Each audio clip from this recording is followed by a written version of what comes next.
what's the rationale behind giving them 3 to 6 units of blood every single month to decrease that alloimmunization? So when you look at sickle cell disease, it's patients that have a hereditary condition where they've got abnormal red cells. So they're called hemoglobin S cells. And so these hemoglobin S cells cause red blood cells to change shape and become sticky and making it difficult to pass through the small blood vessels in these patients' bodies. The other thing about these hemoglobin S red cells is the fact that normal red blood cells will live up to 120 days. These sickle cells only live 15 to 20 days.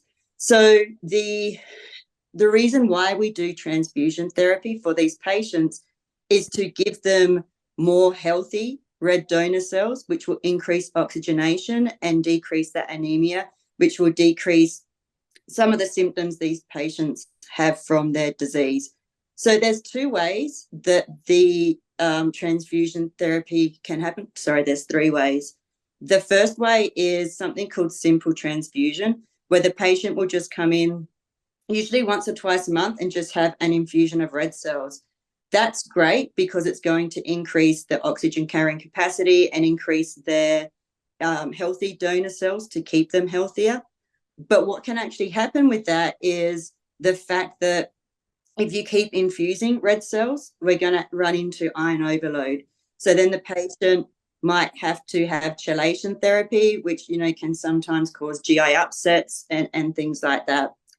With our therapy, red blood cell exchange, what actually happens is that the fact that these patients will come in usually once a month. So we spread out the amount of time that they have between treatments.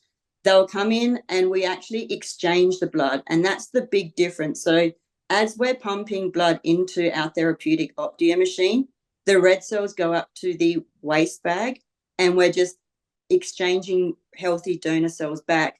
What that actually does is it reduces that iron overload because we're exchanging red cells for red cells. So we remain iron neutral, which is a huge benefit because then these patients most likely don't need chelation therapy.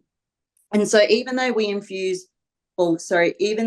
exchange more blood per month, overall, because we stretch the frequency of treatments out between simple transfusion and red cell exchange, the patient can actually have less blood infused over the whole year based on the fact that the treatments are less frequent. So I think a big misconception about red cell exchange is that, you're going to have to use much more blood.